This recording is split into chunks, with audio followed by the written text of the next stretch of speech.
Chapter 20, Lord Voldemort's Request. Let's see here.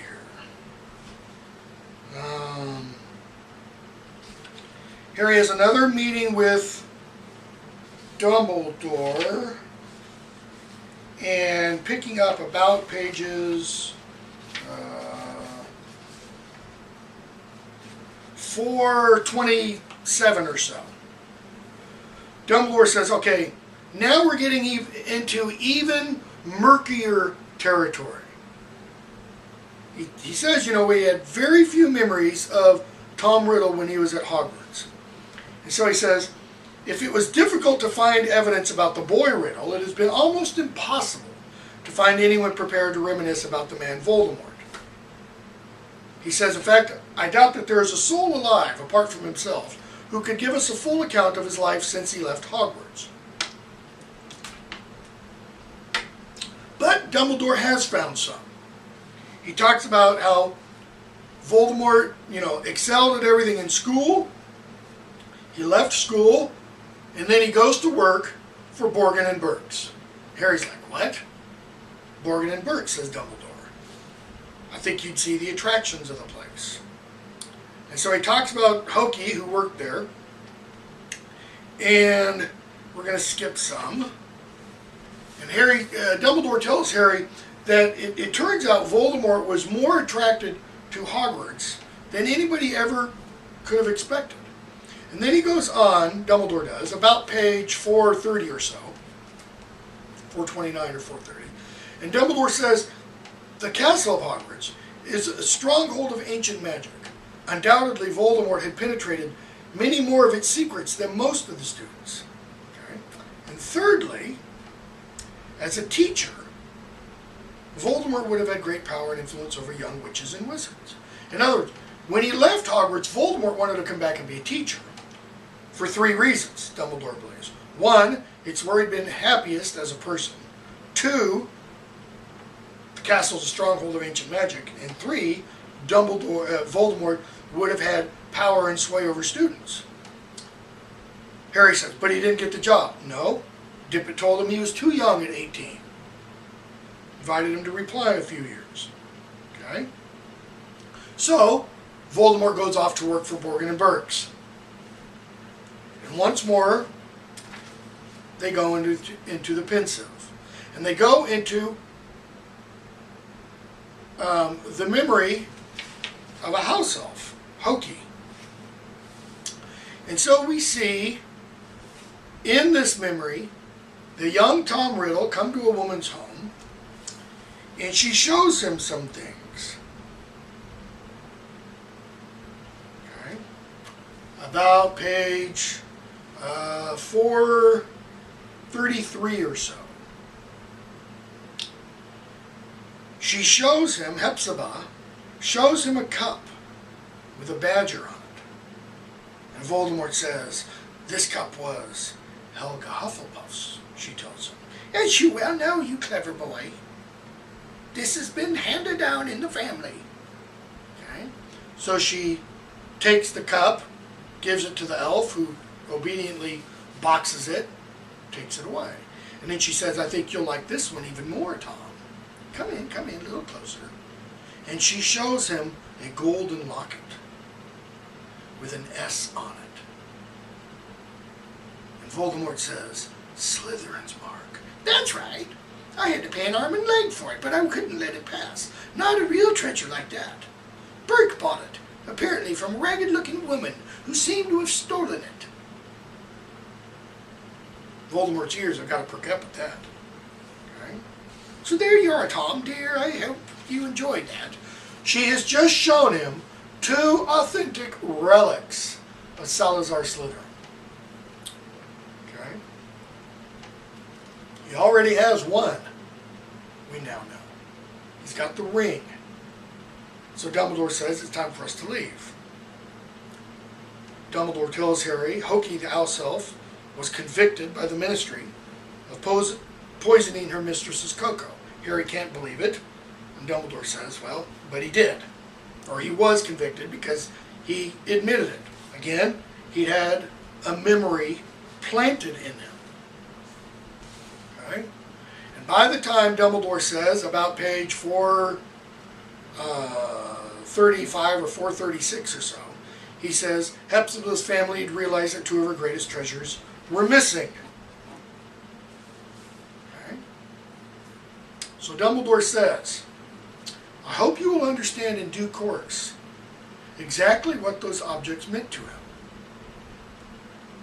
But you must admit, he probably thought of the locket as rightfully belonging to him. It had been Slytherin's. He was the last remaining heir of Slytherin. So he's got Slytherin's locket and Slytherin's ring. But now he also has a cup that belonged to one of the four founders of Hogwarts. Okay? So Dumbledore says, and now for the very last recollection I have to show you, at least until you manage to retrieve Professor Slughorn's memory. He says, 10 years after this, another memory. Harry asks, whose memory is it? Dumbledore, mine. And now, Dumbledore is the headmaster of Hogwarts, not Armando Dippet. And Tom Riddle comes back. This is about page 438 or so.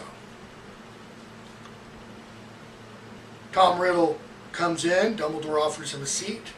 Dumbledore says, Tom Riddle says, I heard you become headmaster, a worthy choice. Dumbledore says, I'm glad you approve. May I offer you a drink? Voldemort says, that would be welcome. Notice the niceties, the manners. Dumbledore fixes him a goblet of wine. And Dumbledore says, so Tom, to what do I owe you the pleasure? And Riddle says, they do not call me Tom anymore. These days I am known as... I know what you are known as, but to me I'm afraid you will always be Tom Riddle. To these days I am known as Lord Voldemort. I know what you're known as. You'll always be Tom Riddle to me. In other words, that's Dumbledore's way of kind of saying, to me, you'll always be that 11-year-old boy that I invited to Hogwarts. Okay? Harry notices a tension fills the room when Dumbledore does this. Dumbledore's refusal to use Voldemort's chosen name was a refusal to allow Voldemort to dictate the terms of the meeting.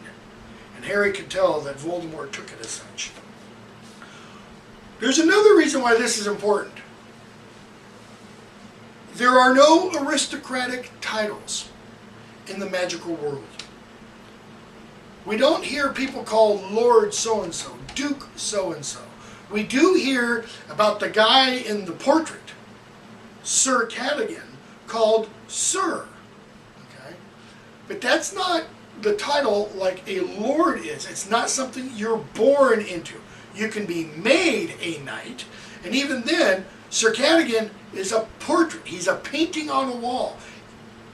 We never know whether or not he was a real person who then got put in a portrait.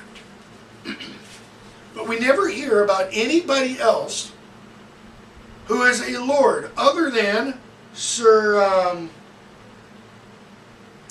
Mimsy Porpentin in the first book, the Headless Hunt. Again, that's a title that has been awarded. Okay? So they keep talking, and we find out Dumbledore's been offered the position of Ministry of Magic 3 times, turns it down every time. Okay.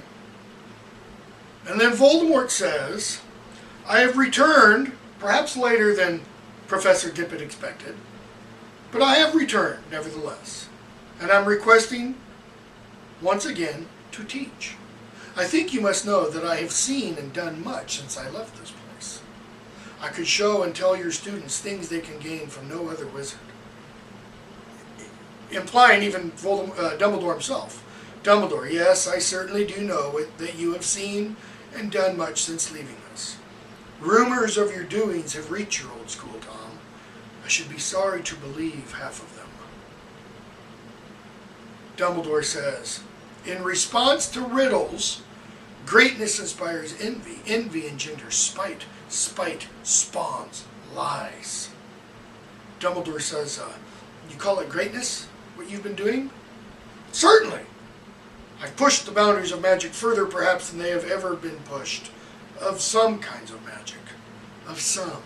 Of others you remain, forgive me, woefully ignorant. Okay? Now notice, that's pretty important.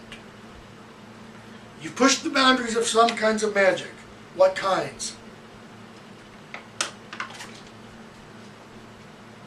Obviously of dark magic. But he says of others you are ignorant.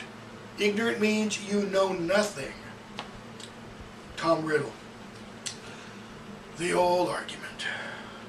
But nothing I have seen in the world has supported your famous pronouncements that love is more powerful than my kind of magic, Dumbledore. Now let's take that apart. Nothing I have seen in the world. What has he seen in the world? What has Tom Riddle experienced of love? What love did he experience at the orphanage? None. What love did he really experience at Hogwarts? None. What love has he experienced outside of Hogwarts? None. Where has he searched for love? Nowhere. He has experienced one bit of love. When Albus Dumbledore invites him to Hogwarts, that is an act of love. Okay? That's why Dumbledore says, perhaps you've been looking in the wrong places. So Tom Riddle says, well then, what better place to start my research anew than here at Hogwarts? Give me a job here, and I will place myself and my talents at your disposal. I am yours to command. Dumbledore raises his eyebrows. What about those who will be under your command? What about those whom you call your Death Eaters? Voldemort says, oh, my friends, they'll go on without me. Dumbledore, I'm glad you consider them your friends. Why? Because friendship is an aspect of love. I was under the impression that they are more in the order of servants. You are mistaken, Voldemort says. Dumbledore, oh, okay, I'm mistaken. So if I go to the Hogshead bar tonight, I won't find not Rozier, Mulcible, Dolohov? Oh, omniscient as ever, Dumbledore. No, just friendly with the local barman, who we find out is his brother. So Dumbledore says, okay, let's speak openly. What do you really want? Why are you really here? We know that you are not here to request a job you do not really want. Voldemort, a job I do not want? On the contrary, I want it very much. No, you want to come back to Hogwarts, but you don't want to teach, Tom. What is it you're after? Try an open request for once. If you don't want to give me a job, of course I don't. And I don't think for a moment you expected me to. But you came here. You must have had a purpose. Voldemort looked up. He looked less like Tom Riddle than ever, his features thick with rage. This is your final word? It is. Then we have nothing more to say to each other. And Dumbledore says, no, we don't. The time is long gone when I could frighten you with a burning wardrobe. And Voldemort leaves. Okay? We'll stop there and pick up at that same passage for the next lecture.